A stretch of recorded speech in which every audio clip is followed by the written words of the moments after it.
All right, welcome to the introduction to the Bounty Manager from the Inverter network. It is a module that we developed to add the functionality of bounties, so adding and claiming them to the Inverter ecosystem.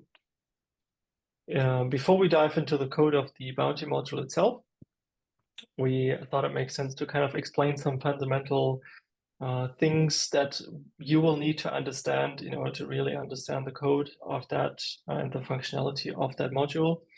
We have a big connecting thing in the middle of all of our workflows, which is the orchestrator. That is kind of the main contract connecting all of the modules that are on the outside. It kind of serves as the main interaction point from the outside as well.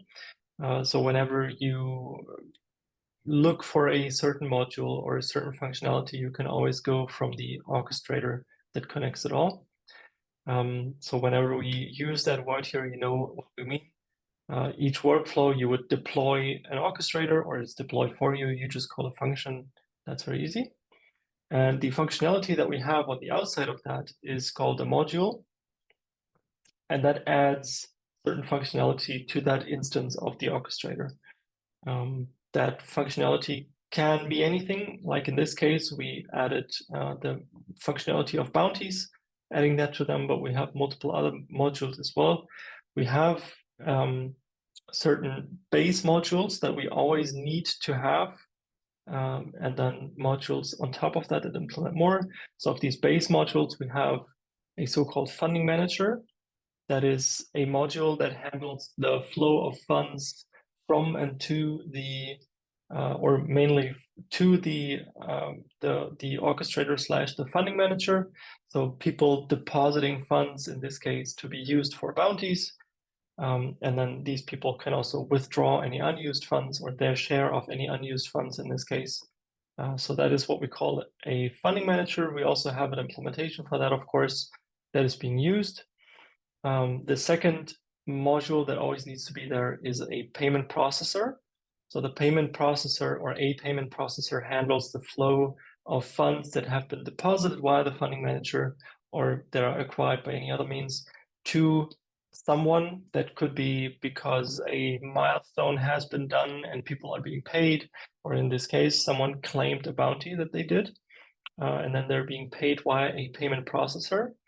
We have multiple implementations of that. We have a very simple one that just sends the funds whenever they're being processed in full.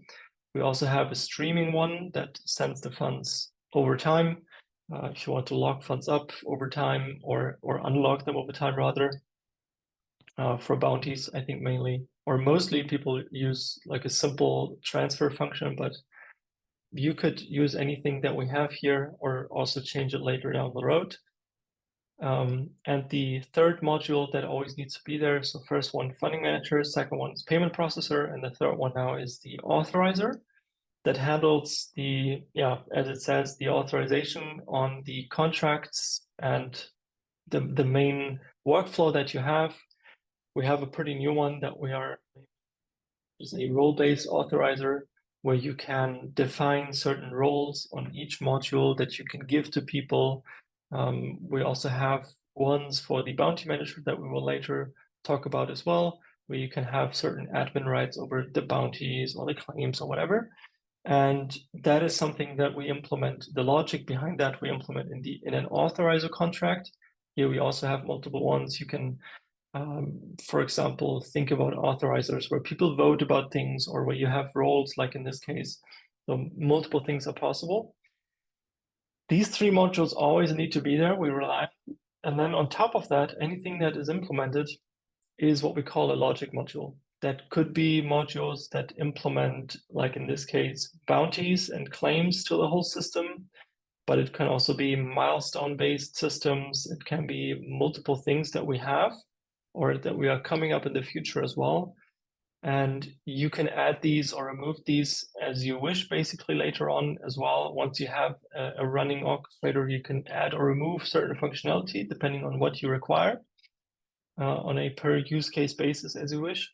And that's kind of like the general structure that we have. Orchestrator in the middle. On the outside, we have these modules that you can use.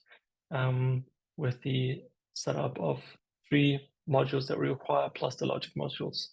And I think that should be sufficient knowledge to now dive into the bounty module itself, which will be done by Felix, the main developer here. All right, then let's jump right into it. First, I'm going to start with the requirements that we had, so to get a feeling for it. So the bounty module should handle the creation of bounties, the claims, and their verification process. Bounties themselves are tasks that, upon verification, will reward payouts to individuals that help to fulfill the given task. They have a minimum and maximum payout amount on each bounty, so a claim should be in that range of the payout amounts. And if claimed, they will still be open. So even if I, as a worker, basically claim the bounty, it is still available for other parties. But in case you want to, like, at some point the bounty has fulfilled its purpose, you can close it, put it into a locked state. Yeah. Okay, then claims are basically requests that try to claim the payout of a given bounty, and workers can independently specify how much payout each individual should get in the claim. So it's basically a list of contributors with their given addresses and how much they want to be paid out. Yeah, and the last step would be verifiers. They decide if a claim falls within the scope of the bounty and if the requested payout is adequate. Once they verify the claim, the amount of payouts specified there will be paid out.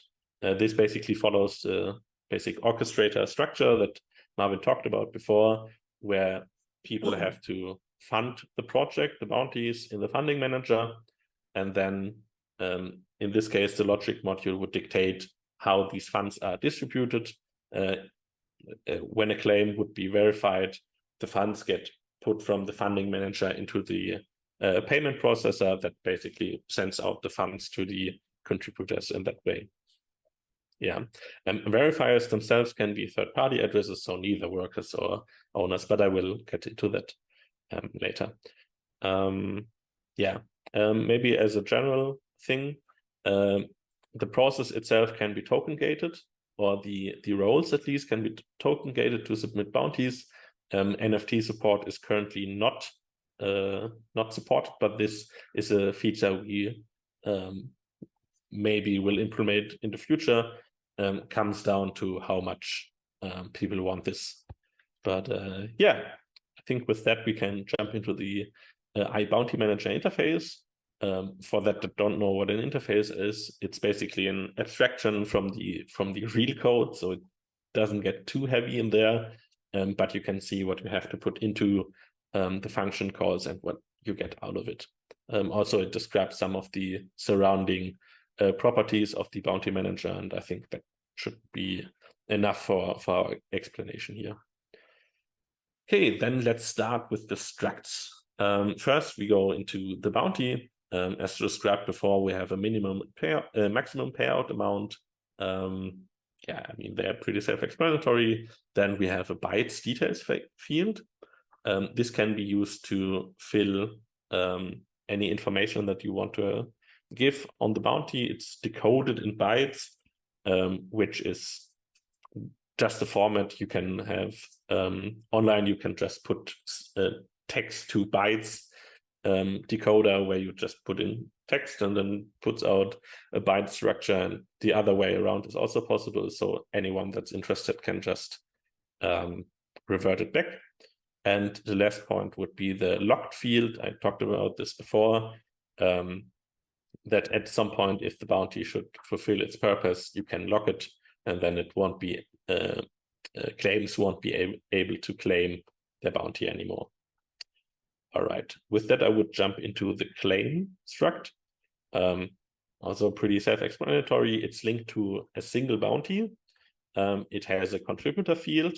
I will get into that in a moment. It also has a details field as the bounty, and it has a bool, so yes or no, property that says claimed. So if the claim is claimed, you can't claim it anymore.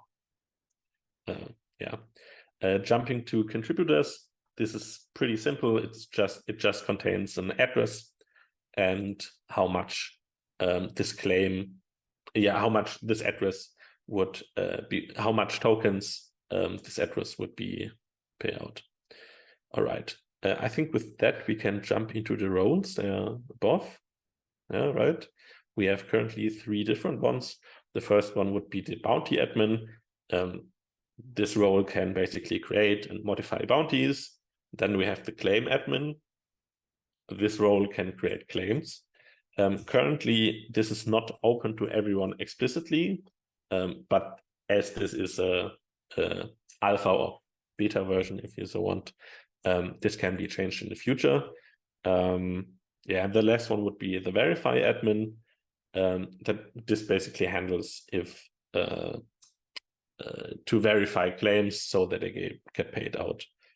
Something to mention is that we currently have a specific authorizer modules that allows you to revert classic roles to a token gated role. This enables you to basically switch this role to be able to basically say, okay, everyone that has a certain amount of tokens from this token address gets to do these admin functions. All right, I think that should cover the basic information structure behind that. Let's get into the getters. So getters are, as the name implies, get information. They don't change the state of the contract, and they, in this case, they just bring you information about the underlying contract. So, for example, if we see here, get bounty information gets you the bounty information, surprise, surprise. Then it lists you the bounties. Some informational stuff is a bounty ID existing. And then if we go through it all, this repeats for the claim. And maybe one function that is interesting here is delaying list claim IDs for contributor addresses. So if I'm a contributor that put out multiple claims, it would be like a valid point for me to say, hey, I want to know which IDs I'm currently listed in, and this would return the claim IDs for you. So if I'm listed in 3 different ones, it returns you the IDs. All right, with that, we can jump into the mutating functions. Mutating, in this case, they just change the state of the contract. They mutate it. Starting with the bounty functions, all of them are locked basically behind the bounty admin role. Starting with add bounty, it's pretty simple. You just put in the minimum payout amount and the maximum payout amount and the details, and then it returns you an ID. Update bounty just changes the details. Because of security reasons, it shouldn't be able to change the minimum and maximum payout amount, because in the background it would influence how the structure works. And the last function in here is the lock bounty. So if the bounty fulfilled its purpose, you can lock it in here.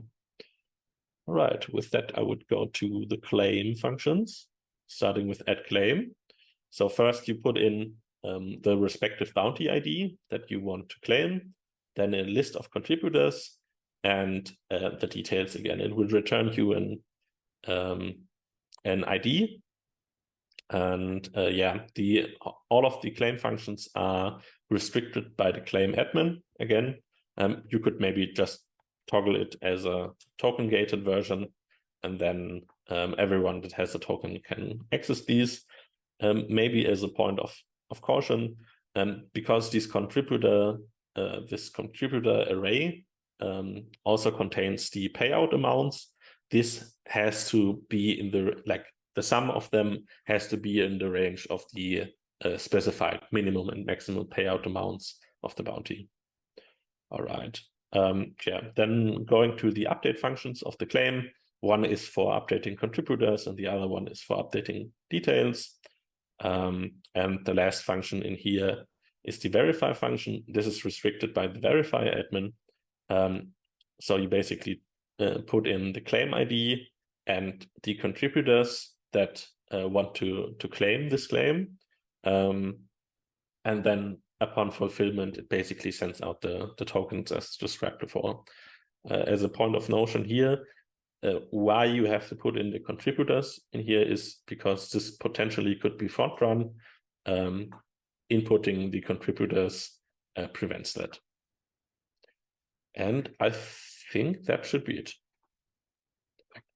as an overview. Yeah, maybe just quickly going into the code itself so you can see some interesting things here that are just some modifiers, but we have some functions where you can see that they are not open to be called by anyone. Just jumping back into that very briefly.